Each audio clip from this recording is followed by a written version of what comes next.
뭐야? 버스 왜 이렇게 안 와? 아이고, 허리야. 아유.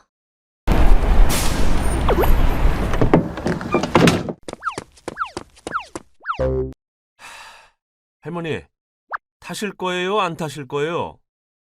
아, 뭐야, 시끄럽게. 아니, 그게 내가 다리가 아파서. 아니, 할머니. 그건 할머니 사정이고. 지금 젊은 사람들 다 바쁘게 출근하는데 뭐 하러 나와가지고 귀를 막고 난리야, 어? 아, 진짜 아침부터 재수가 없으려니까. 아, 저리 비켜!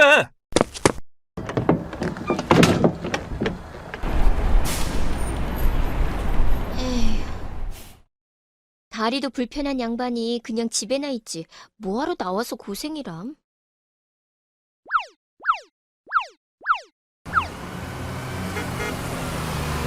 아까 그 할머니 말이야. 결국 버스 못 타고 그냥 댁에 가시던데. 뭐야?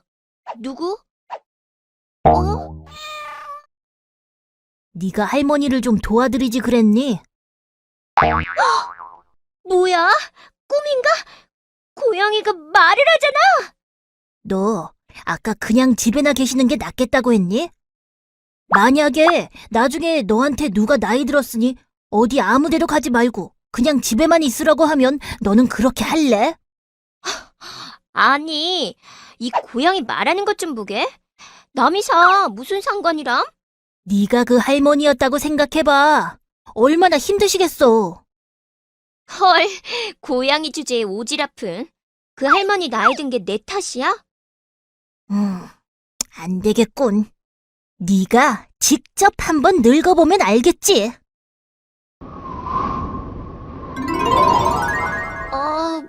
뭐야? 이 쎄한 기분은? 이게 뭐야? 왜 아까 그 할머니가 여기 보여? 어떡해. 빨리 내 모습 돌려내. 너 하는 거 봐서.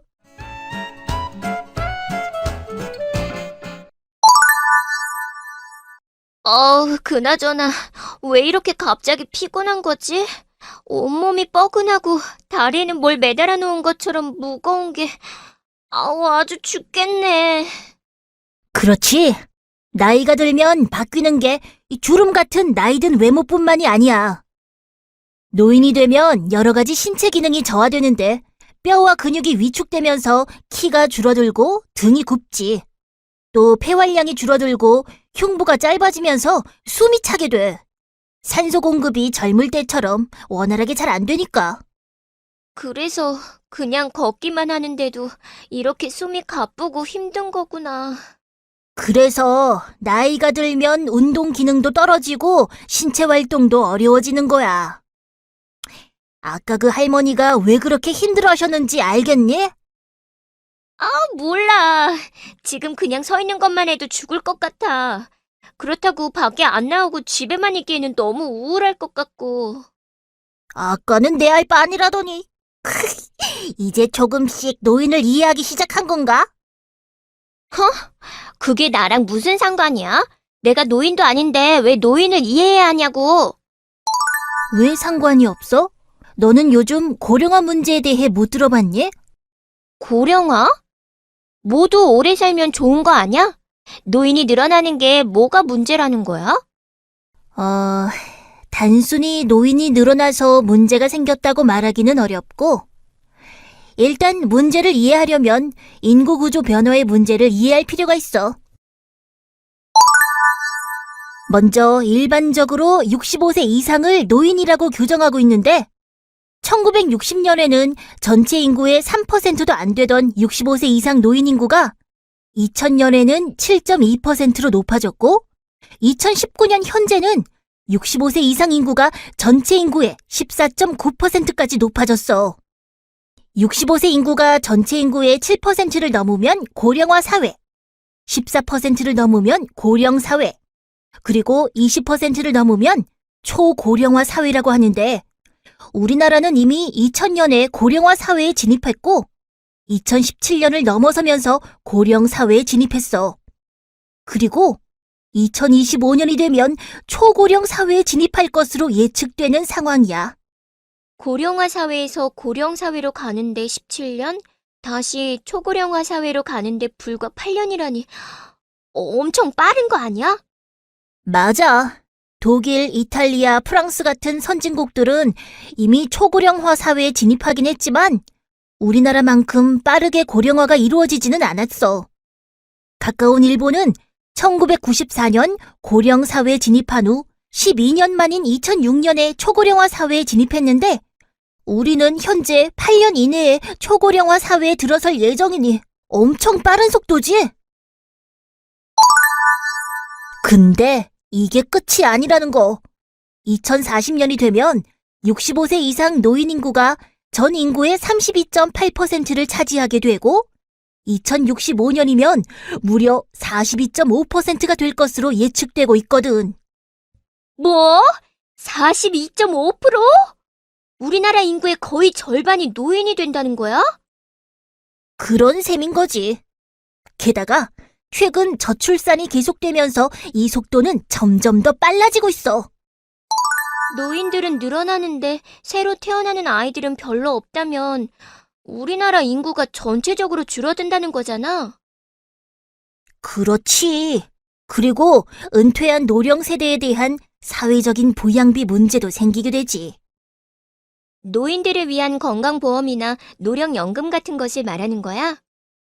그렇지. 경제활동에 종사하는 생산 가능 인구가 줄어들면서 상대적으로 늘어난 노인들에 대한 부양 부담이 점점 높아지는 거지. 부양비라는 건 생산 가능 인구 100명당 부양 인구의 수를 나타낸 건데 자료를 보면 1997년 정도만 해도 태어나는 아이들이 많아서 유소년 부양비가 높고 노년 부양비는 훨씬 낮았지만 고령 사회로 진입한 2017년부터는 노년 부양비와 유소년 부양비가 서로 역전됐어. 이 추세로 고령화가 계속되면 2067년에는 생산 가능 인구 100명당 102.4명의 노인을 부양해야 하는 시점이 찾아오게 된다는 거야. 아무리 경제가 발전해도 그건 좀 힘들지 않을까? 맞아. 그러니까 이게 국가적으로 큰 문제가 된다는 거야. 그런데 왜 노인 개인의 부양 문제를 우리 모두가 대처해야 돼? 노인들이 직접 일을 해서 돈을 벌면 되잖아. 너 지금 그 할머니 몸을 하고 젊었을 때처럼 일할 수 있을 것 같니? 뭐 좀 힘들긴 하겠지만 그래도 수명이 예전보다 더 늘어났으니까 더 오래 일할 수 있는 건 사실이잖아. 그렇긴 하지만 그게 또 그렇게 쉬운 일만은 아니야. 55에서 79세 고령자 중 장래에 일하기를 원하는 비율은 2018년 기준으로 64.1%에 달하고 점점 증가하는 추세이고 이들 중 59.0%는 생계를 위해서 취업을 원하고 있지만 실제로 이들 중 고용된 비율은 기대에 많이 미치지 못하고 있어. 그렇구나. 어떤 일자리에 근로하고 있는지도 중요한데 2017년 노인 실태조사에 따르면 경제활동에 참여하고 있는 노인 대부분이 청소, 경비, 음식 판매 같은 단순 노무나 농림어업에 종사하고 있다고 해. 그나마도 경제활동을 지속하기 어려워 그만두고 있는 실정이라고 해. 노인의 건강 상태를 고려하면 오랫동안 일을 하기에 무리가 있고 낮은 급여 수준이나 열악한 근로 환경 등이 노인의 경제활동을 어렵게 만들고 있는 거지. 아, 노인들이 안정적으로 수익을 얻을 수 있는 일을 한다는 것도 결코 쉬운 일이 아니네. 그럼 결국 젊은 사람들이 세금을 열심히 내서 노인들의 노후를 보장해줘야 한다는 말인 거야? 그런 셈이지. 고령화에 따른 세금 부담에 대한 우려로 인해서 젊은 세대들과 노인 세대 간의 갈등이 심화되며 사회적 문제가 되고 있어. 아무래도 그럴 수밖에 없잖아. 지금 내가 벌어서 노인들 부양해도 나중에 내가 늙으면 또 젊은 사람들이 부족해지니 정작 내 노후는 어찌 될지 모르는 건데 이래서 사람들이 인터넷에서 연금충이다 노스라치다 하는 거구나. 이제 알았네. 우와, 너 그런 나쁜 말들은 대체 어디서 배웠니? 왜? 아무래도 노인들이 잘못하니까 그런 말도 듣는 거 아니겠어? 지하철 같은 공공장소에서 할머니들이 얼마나 시끄럽게 떠드는지 알아? 매너도 없지. 오죽하면 할매미라고 하겠어? 물론 그런 분들도 계실 수 있지만 전체를 몰아서 부정적으로 단정 짓는 건 차별이고 혐오에 해당하는 거야. 그런 차별적인 생각과 편견이 노인 학대로까지 이어질 수 있다는 생각 안 해봤니? 노인 학대? 야, 내가 무슨 그렇게까지 사람을 나쁘게 몰아가고 그래. 그리고 뭐 이런 생각을 나만 하는 줄 알아? 아이고, 그래. 너만 그런 건 아니지. 실제로 많은 우리나라의 청년들이 노인에 대해 안 좋은 인식을 갖고 있는 게 현실이니까. 노인 일자리 증가로 인한 청년 일자리 감소나 노인 복지 확대로 인한 세금 부담 등 같은 구체적인 문제와 관련된 갈등도 있지만 노인과 대화가 잘 통하지 않는다는 등 여러 가지 세대 갈등 요인이 있고 이런 문제가 사회 문제로까지 이어지고 있어. 그래, 세대 갈등 해결이 필요하지. 그렇다고 젊은 세대가 무조건 참고 이해하는 건 아니잖아. 그래, 물론 그렇지. 그런데 생각해봐. 누구나 나이가 들면 노인이 되게 되어 있어. 지금 너한테 누가 할매미라고 욕하면 좋겠니? 뭐? 나 할머니 아니라고. 왜 이래? 알게 뭐야? 지금 네 모습은 영락없는 할머니인걸. 빨리 내 모습 돌려놓으라고. 상상이 잘 안 되면 네 부모님이 더 나이 드신 후를 생각해봐. 너희 어머니한테 누가 할매미라고 하면 어쩔래? 나 이런 싸가지 없는 지금은 다른 노인의 문제이지만 시간이 지나면 내 부모, 그리고 더 시간이 지나면 결국 내 문제가 되는 게 바로 지금 우리가 노인 문제라고 부르는 사회 문제의 본질이야. 과연 지금 노인들에게만 해당되는 문제라고 할 수 있을까? 너랑은 정말 상관없는 문제이니? 듣고 보니 그렇네. 그래. 그렇기 때문에 우리는 노인들의 문제가 아니라 우리 모두의 문제, 즉 사회적으로 함께 고민해야 할 문제로 다루어야 하는 거야. 그래, 좋아. 그럼 대체 뭘 고민해야 하는 거지? 차차 함께 알아보자.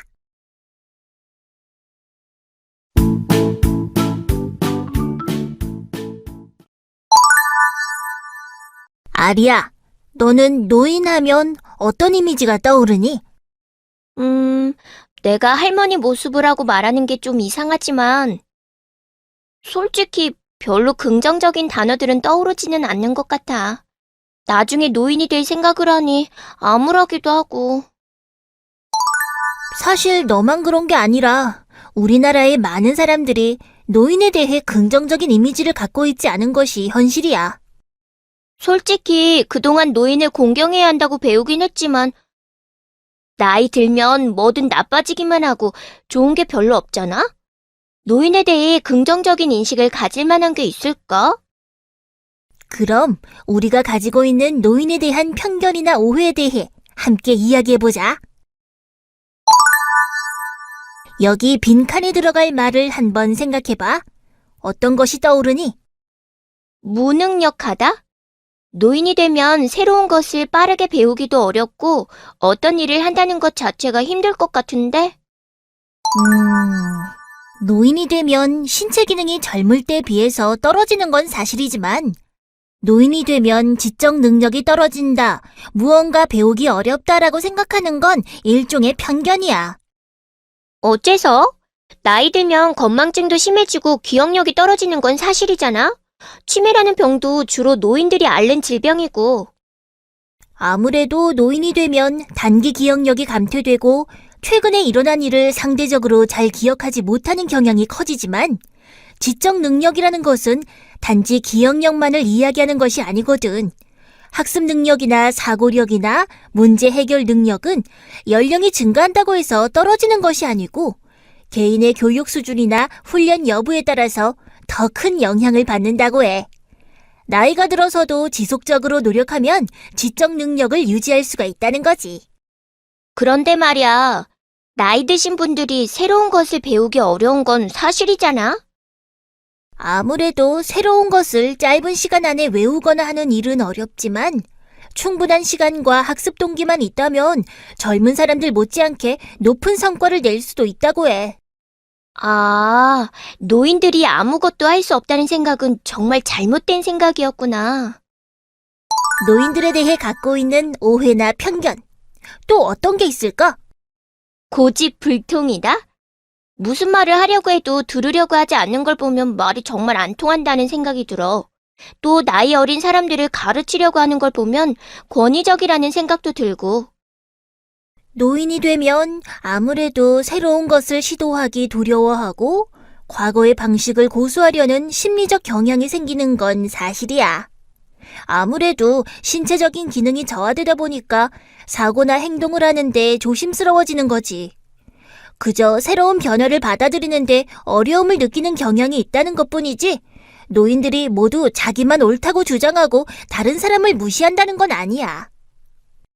하긴 고집불통인 사람들은 젊은 사람들 중에도 있으니까. 맞아. 2018년에 이루어진 한 설문조사 결과를 보면 사람들은 20대 중에도 소위 꼰대라고 불리는 권위적이고 고집불통인 사람들이 있다고 생각하고 있어. 나이가 문제가 아니라 권위적이고 강한 형식을 따지는 사람이 문제이지 노인들이 다 그런 건 아니라는 말이구나. 그렇지? 그럼 이건 어때? 노인들은 모두 무례하다. 이건 정말 편견이 아니라 내가 직접 경험한 팩트야, 팩트. 지하철에서 다른 사람들 생각은 안 하고 큰 소리로 대화하는 경우도 많고 사람들을 막 밀치고 다니는 일도 아주 흔하다고. 그건 말이야. 사실 이유가 있어.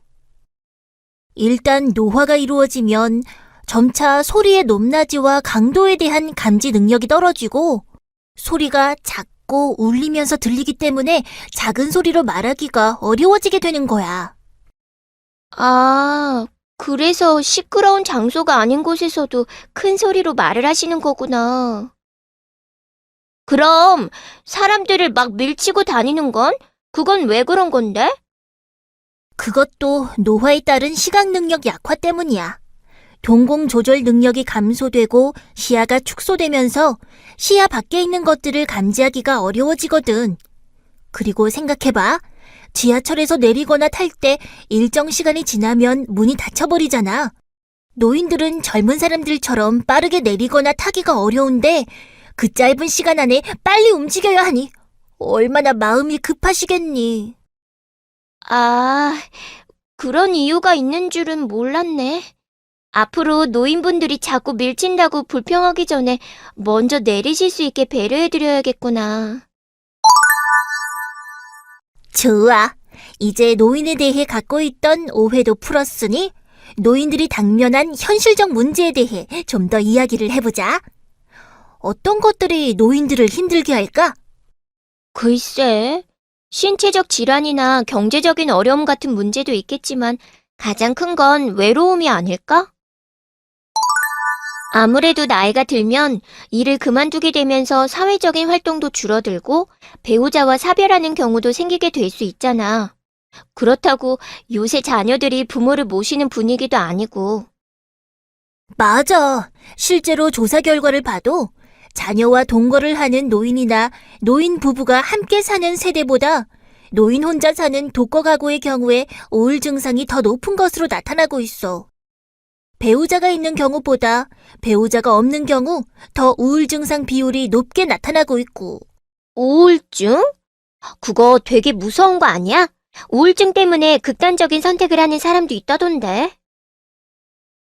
뉴스에서 우리나라 노인 자살 인구가 OECD 국가 중에서 가장 높다고 들은 것 같은데, 이런 문제 때문인 건가?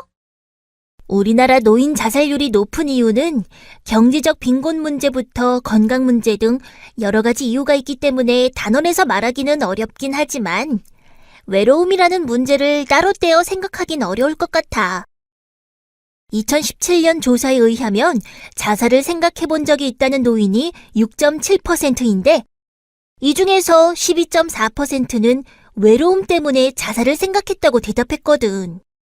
부부, 자녀, 친구와의 갈등 및 단절, 가족이나 친구 등 가까운 사람들의 사망과 같은 문제도 모두 외로움과 관련이 있다는 것을 생각하면 관련이 없다고 보기 어려울 것 같은데?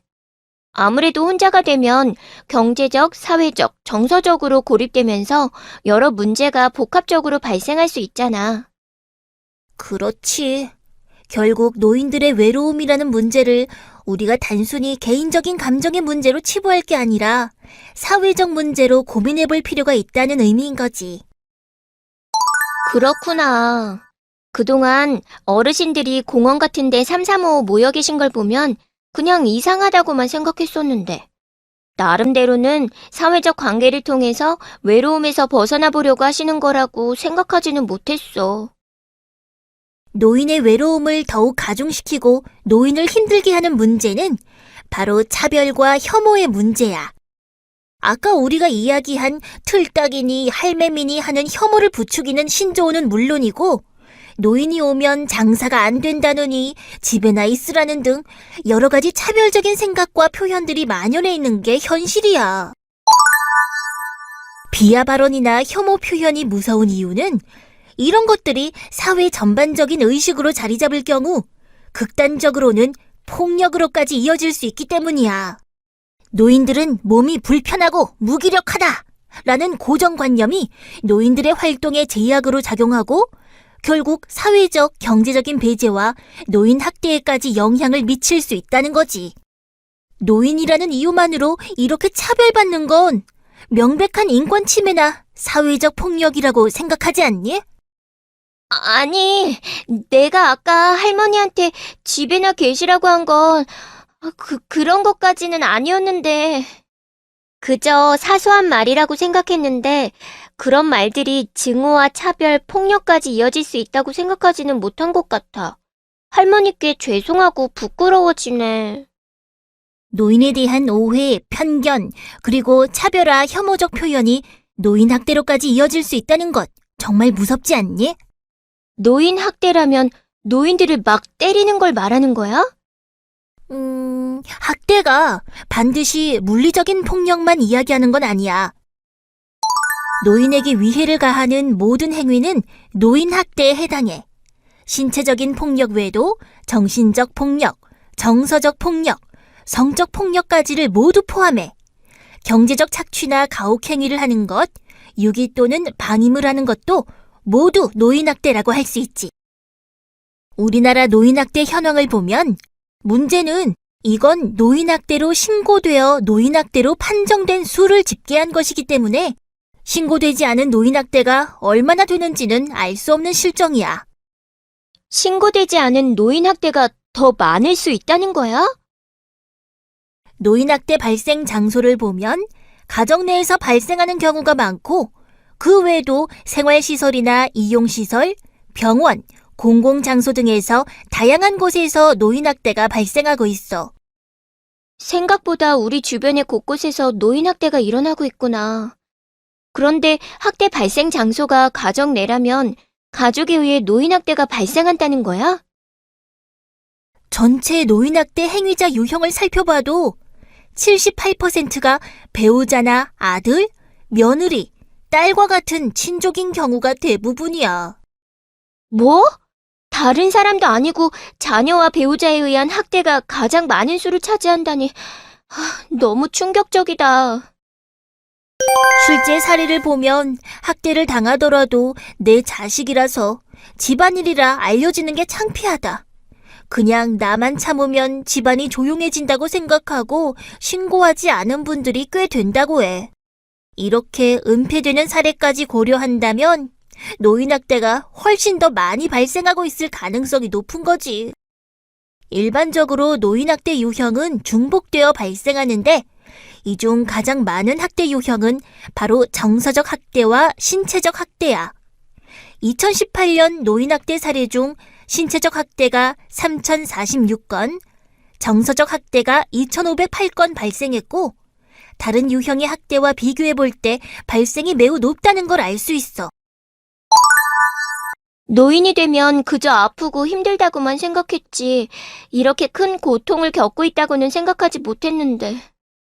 지금이라도 알게 되었으니 이제 우리가 어떻게 이러한 문제를 함께 해결할 수 있을지 알아볼까?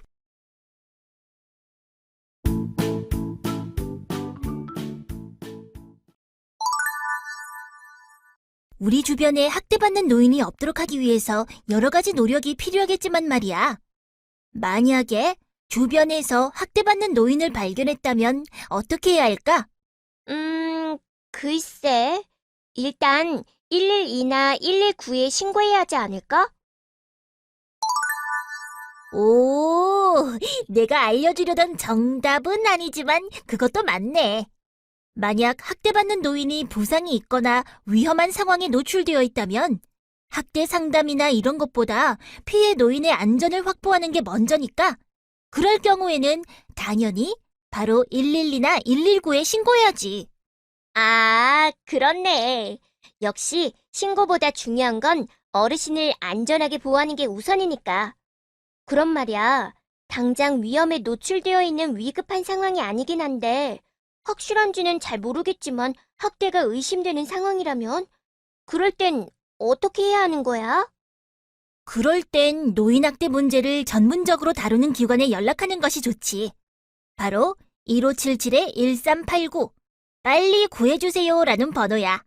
전국 어디서나 1577-1389로 신고하면 신고자가 있는 지역의 관할 노인보호 전문기관으로 연결해 24시간 언제든 전문 상담원이 상담 신고를 진행하고 있어. 그런데 꼭 전화로만 신고해야 해? 왠지 너무 떨려서 생각도 잘 안 나고 말도 잘 못할 것 같은데. 온라인 신고도 가능해. 노인보호 전문기관의 홈페이지나 이메일을 통해 온라인으로 신고할 수도 있어.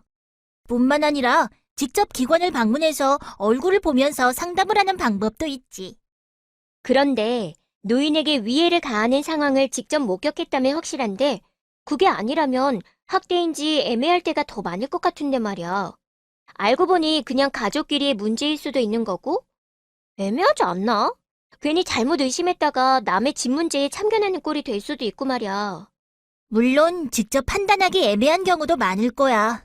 게다가 이런 일이 보통 가정 내에서 이루어지는 경우가 많은데 여전히 우리 사회에서는 집안에서 일어난 일은 가족이 알아서 해결해야 할 문제라고 치부하는 경우가 많으니까 학대당하는 당사자인 노인도 그래도 내 자식, 그래도 내 가족이라는 생각 때문에 학대 사실을 숨기고 참으려는 경우도 많고 가정 말고 시설의 경우도 마찬가지인데 2018년 노인복지시설 노인인권실태조사에 따르면 시설장의 92%, 시설 직원의 45%가 신고할 만큼 심각하다고 생각하지 않았기 때문에 노인학대를 의심하고도 신고하지 않은 것으로 나타났거든. 뭐? 그냥 의심만 하고 말았다는 거야? 어떻게 그럴 수가 있어? 글쎄, 아무래도 이게 노인학대 행위가 맞는지 정확히 판단하는 게 어려워서 그런 게 아니었을까 싶긴 한데. 그런데 그 노인이 실제로 학대를 당하고 있었다고 생각해봐. 그렇다면 얼마나 심각한 상황이니? 그런데 조금 의심스럽긴 해도 학대까지는 아닌 것 같아. 이런 개인적인 판단으로 노인학대 의심 상황을 신고를 하지 않는다면 결국 노인학대는 점점 더 은폐되고 장기화되고 말겠지.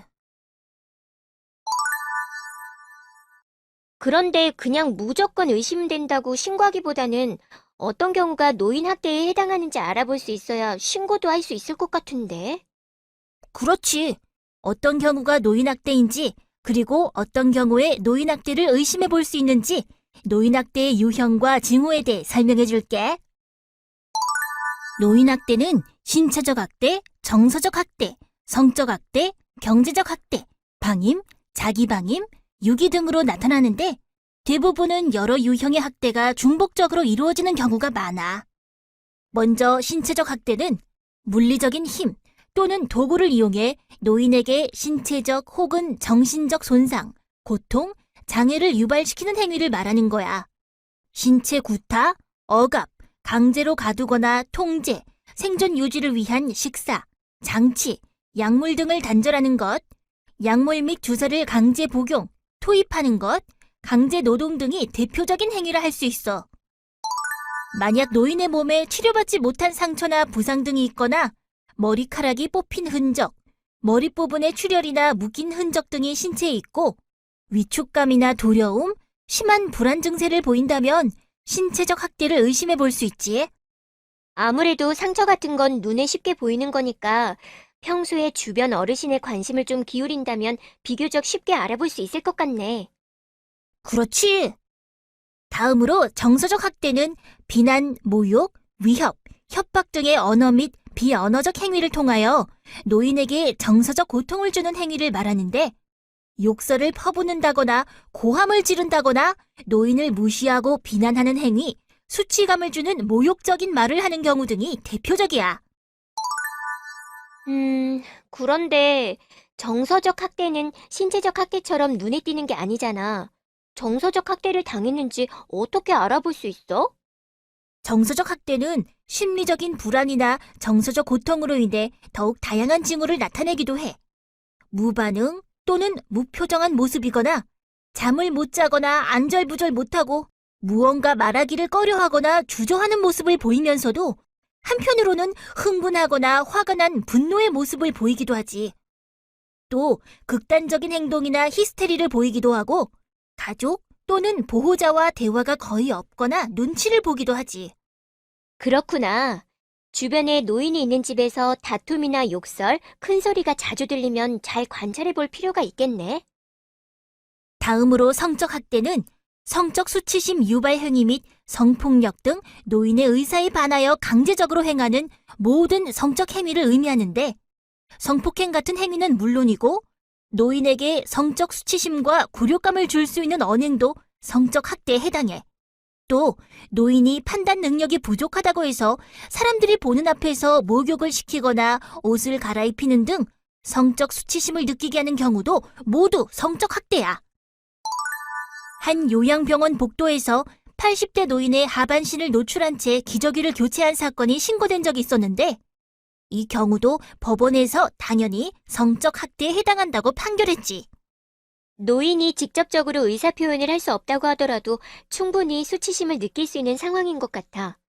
그런데 말이야, 솔직히 성적인 문제는 다들 수치스럽다며 숨기려고 하잖아. 젊은 사람들도 말하기 어려운데 노인들은 더 발견하기 어렵지 않을까? 일단 노인이 걷거나 앉을 때 어려움을 보이거나 성병에 걸린 경우, 속옷이 찢어져 있거나 성기나 항문 부위 주변에 타박상이 있거나 하혈을 하는 경우에는 성적 학대를 의심해 볼 수 있어. 이런 물리적인 징후가 아니라 정서적 징후도 나타나는데 특정 유형의 사람들에 대한 두려움을 보이는 것 등이 성적 학대의 징후라고 할 수 있어. 성희롱에 대한 불쾌감을 주변 사람들에게 말하거나 표현하는 경우도 성적 학대를 의심해 볼 수 있지. 다음으로는 경제적 학대야. 경제적 학대는 노인의 의사에 반하여 노인으로부터 재산 또는 권리를 빼앗아가는 행위로 경제적 착취, 재산에 관한 법률 권리 위반, 경제적 권리와 관련된 의사결정에서의 통제 등을 하는 행위를 말해. 예를 들어 노인의 허락 없이 재산을 증여하거나 노인의 허락 없이 명의를 도용해 계약을 하는 경우, 유언장을 허위로 작성하거나 수정하는 경우, 노인의 연금이나 임대료 등을 가로채는 등이 여기에 해당해. 그런데 자녀에게 재산을 정말 증여한 것일 수도 있잖아. 경제적 학대가 이루어졌는지는 어떻게 알아볼 수 있어? 사실 노인들 자신도 자녀에게 재산을 증여하거나 용돈을 준다는 생각으로 인해 경제적 학대를 당했다고 인지조차 못하는 경우가 많은 게 사실이니까. 일단 노인이 생활에 필요한 본인의 돈을 마음대로 쓰지 못하게 하거나 사기나 강압, 부당한 위력으로 유언장이나 계약서, 위임장 등의 서명을 허위로 작성, 변조한 경우가 발견된다면 1차적으로 경제적 착취를 당하고 있다고 생각해 볼 수 있을 거야. 또 노인의 재산이 갑자기 타인의 명의로 전환되었다거나 은행 계좌에 뭔가 부적절한 거래가 포착되는 경우가 있는 경우도 경제적 학대를 의심해 볼 수 있어. 노인의 허락 없이 노인의 재산을 임의로 사용하거나 결정을 통제하는 경우가 주로 경제적 학대에 해당되는구나. 그럼 방임은 뭐야? 방임도 노인학대의 일종이야. 보호자 또는 부양 의무자로서 책임이나 의무를 거부하거나 제대로 이행하지 않거나 혹은 포기하는 행위를 방임이라고 하는데, 경제적 능력이 없는 노인의 기본적 생존을 위한 생활비를 지원하지 않거나 중단하는 것, 스스로 식사하기 힘든 노인의 의식주 등 일상생활 관련 보호를 제공하지 않는 것, 노인에게 필요한 의료적 처치를 제공하지 않거나 거부, 방해 혹은 소홀히 하는 경우 등이 모두 방임에 해당돼. 거동이 불편한 노인을 돌보지 않는다면 아무래도 위생 상태나 영양 상태 같은 걸로 알아볼 수 있지 않을까? 맞아. 만약 대소변 냄새나 악취, 염증, 욕창 등이 그대로 방치된 상태로 있거나 머리, 수염, 손톱 등이 정돈되어 있지 않고 세탁되지 않은 옷을 입고 있는 등 신변 처리가 안 된 상태가 대표적인 방임 학대의 징후야. 식사를 챙기지 않아 영양실조나 탈수 상태인 경우 학대를 받고 있다고 의심해 볼 수 있어. 그런데 보호자나 부양 의무자가 노인을 방임하는 경우도 있지만, 노인 스스로가 최소한의 자기보호 관련 행위를 포기하여 심신이 위험한 상황이나 사망에 이르는 경우도 있어. 이런 걸 자기 방임이라고 해. 아, 방임과 차이가 뭐야? 방임이 보호자 또는 부양 의무자가 그에 따른 책임이나 의무를 거부하거나 불이행해서 노인에게 의식주 및 의료를 적절하게 제공하지 않는 행위라면, 자기 방임은 노인 스스로가 최소한의 자기보호 관련 행위를 포기하는 경우를 말하는 거야. 스스로 식사를 할 수 있는 상황인데도 음식물을 섭취하지 않는다거나 필요한 치료나 약 복용을 포기하는 경우 같은 걸 말하는 거구나. 그렇지. 마지막으로 6위는 보호자 또는 부양 의무자가 노인을 버리는 행위로, 노인을 시설 입소시킨 후 보호자가 연락두절하거나 낯선 장소에 노인을 버리는 행위가 대표적이야. 이거 완전 현대판 고려장 아니야? 6위의 징후는 명확해. 노인이 낯선 장소에서 배회하고 있거나 자신의 주거지나 연락처를 알지 못하는 곳에 버려져 있는 경우, 가족 및 보호자가 노인과 왕래를 하지 않는 경우, 가족이나 보호자가 노인을 시설이나 병원 등에 입소시켜 연락이 두절되는 경우 등이 6위의 대표적 예측 징후라고 할 수 있어. 설명을 듣고 나니 주변의 노인분들 중 학대를 당하시는 분이 혹시 계시지 않는지 잘 살펴봐야겠다는 생각이 더 많이 드는 것 같아. 내가 조금만 관심을 가지고 한 번 더 의심해 본다면 학대를 당하고 있을지도 모르는 그분들을 구할 수 있는 거잖아. 그렇지. 그렇게 주변에 관심을 갖는 것부터가 바로 노인 학대를 예방하는 첫걸음이라고 할 수 있지. 그런데 말이야, 노인 학대를 발견했거나 의심돼서 신고하면 노인 보호 전문기관에서는 구체적으로 어떻게 노인들을 도와주는 거야?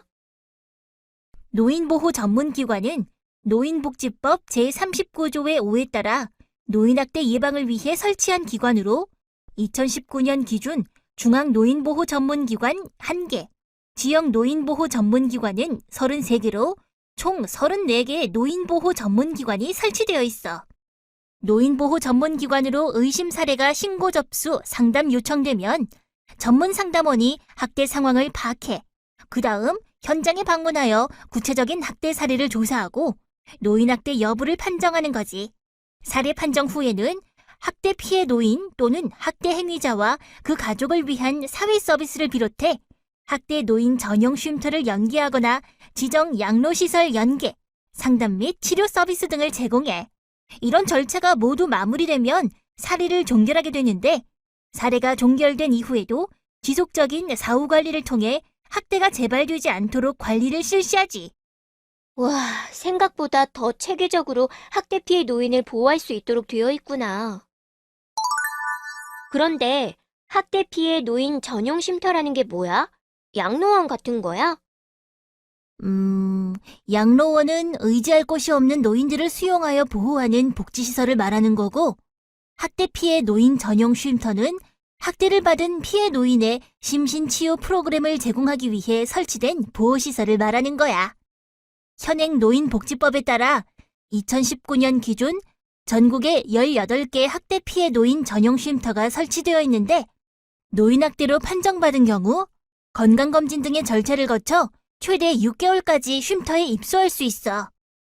학대 피해 노인을 긴급 보호하기 위해 의식주를 포함한 쉼터 생활을 지원하는 것은 물론이고, 학대로 인한 심신치료를 위한 의료비를 지원하거나 전문적인 상담 프로그램을 지원하기도 하고, 법률 서비스와 같은 여러 가지 복지 프로그램을 연결하는 등의 서비스를 제공하고 있지. 그런데 만약에 쉼터 보호 이후에 원 가정으로 복귀가 어려운 경우엔 어떻게 해? 가족들이 버려서 갈 곳이 없는 경우라거나. 그런 경우엔 학대 피해 노인 보호 지정 양로시설에 입소할 수 있도록 지방자치단체와 양로시설 간 협의를 통해 시설 입소도 연계되고 있지. 다만 학대 피해 노인 전용 쉼터는 치매 등의 질환으로 전문적인 돌봄이 필요하거나 학대 피해 노인이 아닌 노숙인의 경우는 입소가 불가능해. 노인보호 전문기관에서는 학대 사례 개입 시 학대 피해 노인뿐 아니라 학대 행위자와 그 가족을 위한 개인 및 상담도 진행하고 있어. 학대 행위자의 학대 유발 요인을 파악하고 이를 감소하거나 제거하기 위해 다양한 서비스를 연계하고 있지.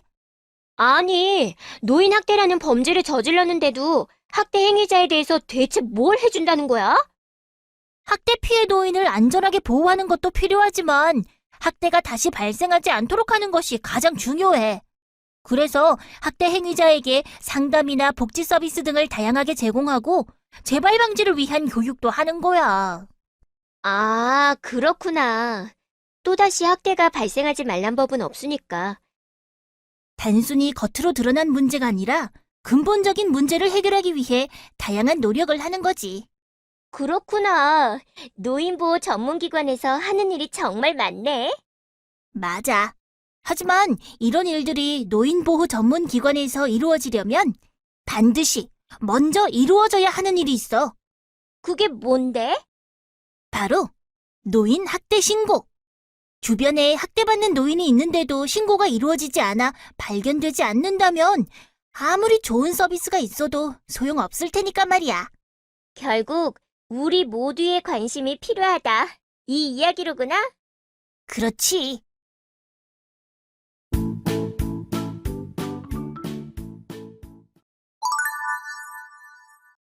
그런데 말이야. 어? 왜?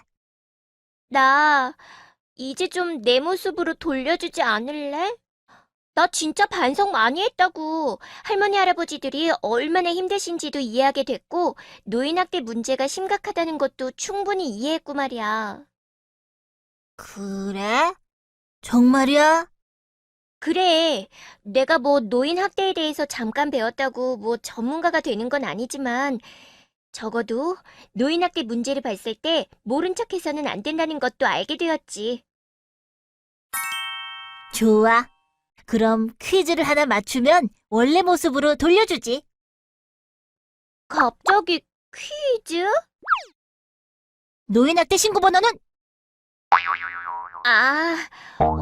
1577에 13, 땡땡땡! 안 되겠네. 이것도 기억 못하고. 야, 갑자기 돌발 퀴즈를 내는 게 어딨어. 그리고 번호야 인터넷으로 검색해봐도 되는 거 아니야? 치사하게. 중요한 건 말이야. 그 번호를 외우고 못 외우고가 아니라 평소에 학대받는 노인들에게 관심을 갖고 노인학대가 의심될 때 적극적으로 신고를 하려는 이 마음가짐. 마음가짐 아니겠니? 안 보이니? 그래. 뭐, 그건 그렇지. 이제 생각났다. 1577-1389 맞지? 성공. 그런데 말이야, 그냥 전화해서 여기 노인학대가 의심됩니다. 빨리 와주세요. 하고 말만 하면 되는 건가? 뭐라고 말해야 돼? 일단 신고 전화를 하면 전문 상담원이 차근차근 필요한 학대 내용이나 학대 노인의 현재 상황 등을 물어보면서 상담을 하니까 너무 어려워할 것 없어.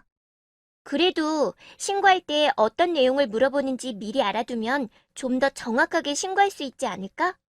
이야, 생각보다 세심한데? 우선 신고 전화를 하면 신고자의 인적 사항이랑 학대 피해 노인과의 관계를 물어보고 학대 또는 학대 의심 사실을 어떻게 알게 되었는지에 대해 물어볼 거야. 그리고는 학대 피해 노인이 구체적으로 어떤 상황인지, 그러니까 지금 위험한 상황이라 긴급하게 분리보호가 필요한지, 노인의 심신 상태가 위급한 상황이 아닌지 이런 것들을 파악하고 나서 학대 피해 노인 인적 사항과 학대 행위자 관련 정보에 대해서도 확인을 하게 돼.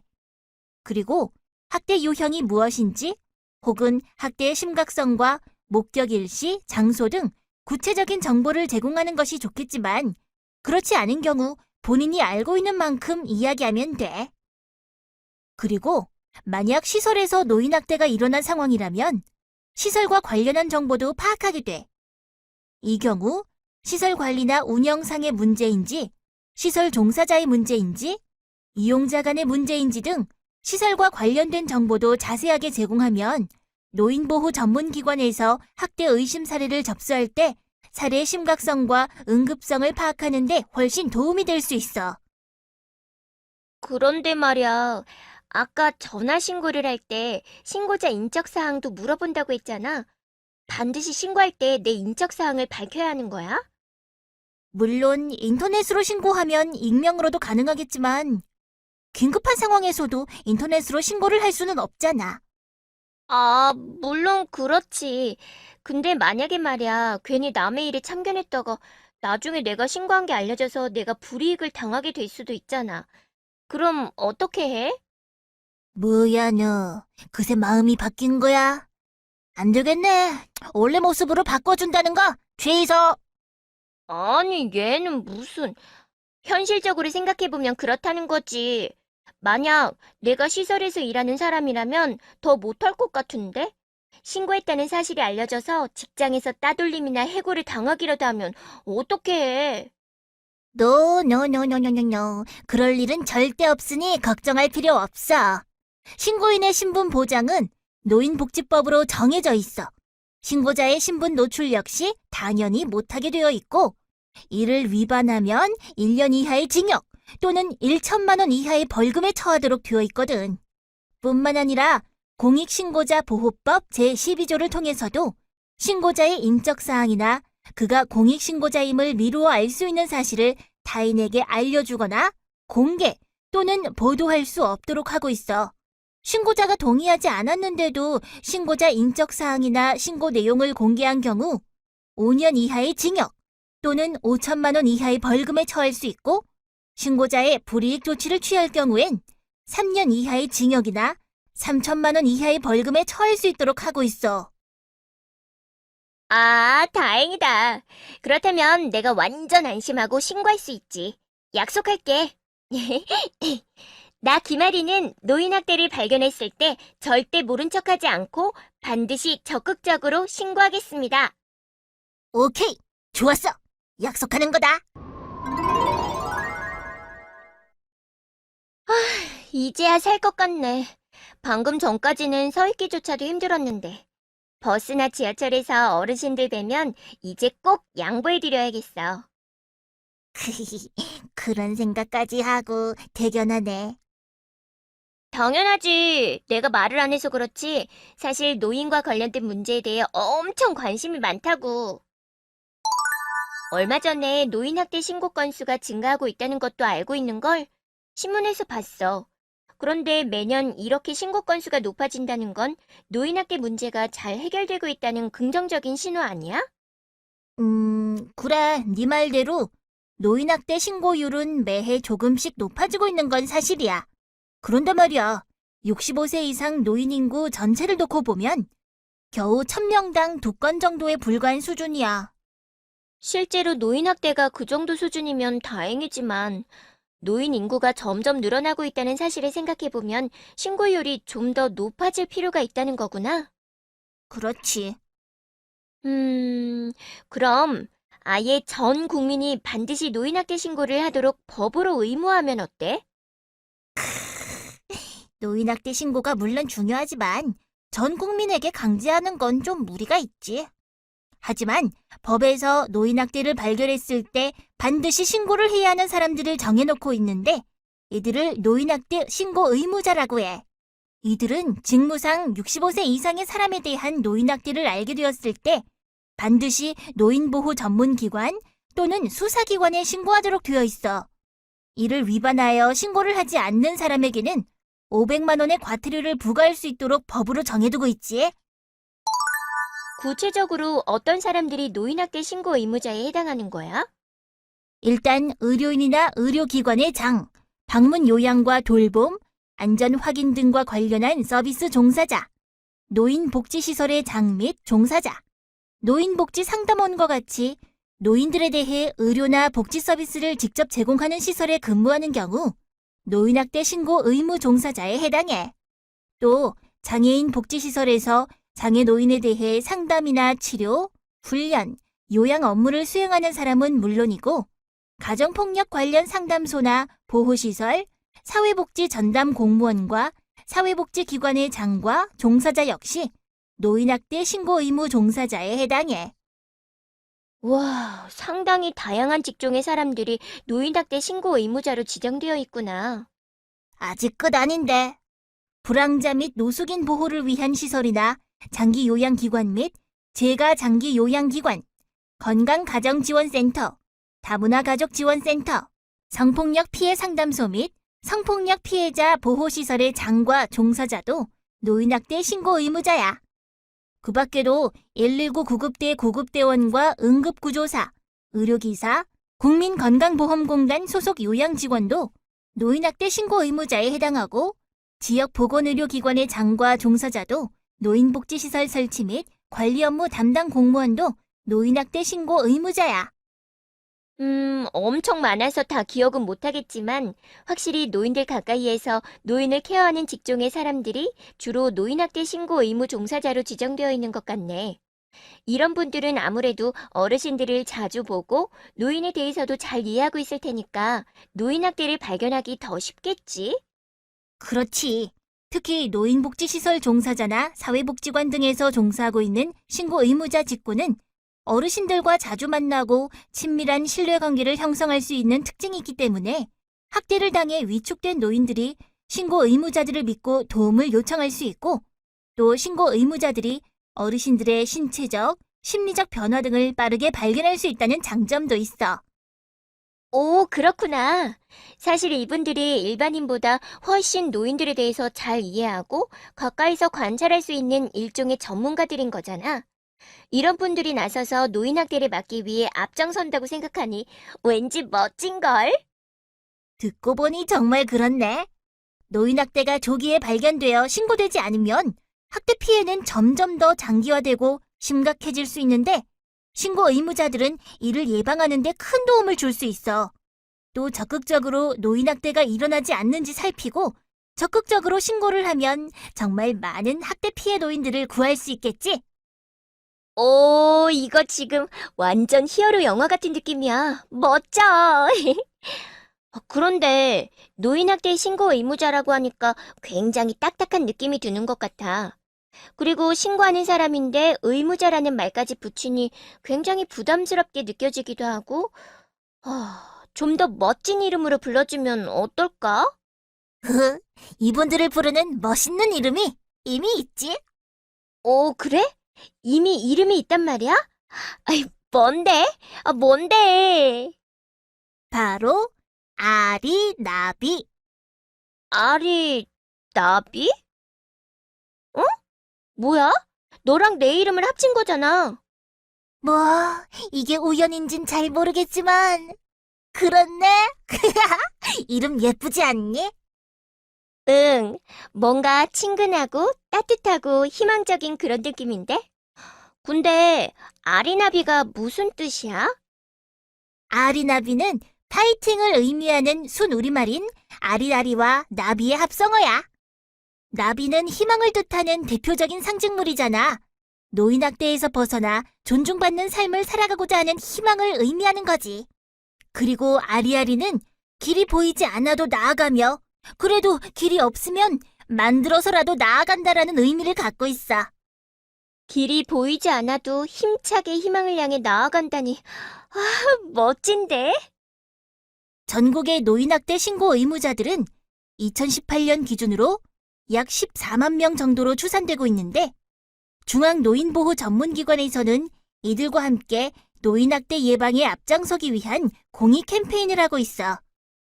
나비새김이라는 이름의 이 캠페인은 도움이 필요한 어르신을 잊지 않고 마음속 깊이 새기자는 의미를 담고 있지. 와, 나비새김이라니. 이름 예쁜데? 캠페인 로고도 나비 모양이네. 근데 왜 나비 날개가 반쪽밖에 없는 것처럼 보이지? 학대로 인해 희망을 가질 수 없었던 노인의 현실을 날지 못하고 지쳐 앉아있는 나비의 모습으로 표현한 거야. 아, 그래서 날개를 접고 있는 거구나. 마음 아프네. 나비가 희망을 갖고 자유롭게 날 수 있으면 좋을 텐데. 우리가 학대로 고통받는 노인분들에게 좀 더 관심을 갖고 돕기 위해 노력한다면 그분들도 힘을 내고 다시 날아오를 수 있겠지? 나비새김의 진정한 의미가 바로 여기 있는 거야. 우리의 마음을 이어서 나비의 나머지 반쪽 날개를 채우는 것. 그러고 보니 나비가 아니라 하트 모양처럼 보이는 것 같기도 하고, 학대받은 노인들을 지켜주려는 따뜻한 마음을 표현한 걸까? 그런 의미로도 볼 수 있겠네. 나비새김을 상징하는 간단한 퍼포먼스도 있어. 이렇게 오른손 손바닥으로 심장 있는 곳을 턱턱 2번 치는 거거든. 난 잘 안 되는군. 이렇게 오른손을 펴서 손바닥으로 심장이 있는 곳을 툭툭. 내가 노인학대를 막는 신고 의무자라는 것을 마음속에 새긴다. 그리고 도움이 필요한 어르신을 잊지 않고 마음에 새긴다는 의지를 보여주기 위한 행동이야. 우와, 정말 멋있는데? 나도 이번 기회에 노인학대 문제에 대해 알게 되었으니 아리나비가 되고 싶은데, 아리나비는 신고 의무자에 해당하는 사람들만 할 수 있는 거지? 그렇지 않아. 아리나비의 활동은 단순히 노인학대를 신고하려는 행위 자체에 있는 게 아니야. 학대받는 노인을 발견하거나 학대가 의심되는 노인에 대해 관심을 기울이는 작은 행동 하나하나가 노인학대가 심화되는 것을 막고 더 나아가 노인학대를 사전에 예방할 수 있도록 해주는 거니까. 그런 의미에서 우리 모두가 아리나비라는 마음으로 노인학대 문제에 관심을 갖고 노력해야 한다는 필요성을 알리기 위해 만들어지게 된 거야. 그러니 누구나 아리나비가 될 수 있는 거지. 좋아. 오늘부터 나도 명예 아리나비가 되어서 나비새김 캠페인에 앞장설 거야. 전국에 있는 한 사람 한 사람이 모두 나비새김의 의미를 기억하고 학대받는 어르신들이 없도록 관심과 배려를 기울이면 결국 노인학대 문제도 사라지게 되지 않을까? 내 행동 하나는 그저 보잘것없지만 나비 효과처럼 큰 변화를 일으킬 수도 있는 거잖아. 우와, 김어리 그런 생각을 하다니 정말 대단한데. 부끄럽기도 하고 많은 걸 배울 수 있었던 특별한 하루였던 것 같아. 그동안 내가 아무 생각 없이 했던 행동이나 말들이 노인을 차별하고 혐오하는 표현인지도 몰랐고, 주변에 이렇게 학대받고 힘들어하는 노인들이 있는지도 몰랐거든. 그냥 교과서에서 배우는 노인 공경 이런 게 아니라 내가 직접 노인이 되어보고 얼마나 힘든지 경험해보니까 정말 그냥 나이가 많아서가 아니라 사회적인 배려가 필요한 부분이 있다는 것도 알게 되었어. 이 모든 것을 알게 해주고 내가 더 좋은 사람이 될 수 있게 도와줘서 고마워. 넌 이미 따뜻하고 좋은 사람이야. 그런 의미에서 마지막으로 너랑 나, 아리랑 나비가 같이 나비새김을 기억하면서 마무리해볼까? 좋아. 아리, 나비, 우리 모두 주위에 학대받는 어르신들이 다시 희망의 날개를 펼칠 수 있도록 관심을 갖고 노력해보아요.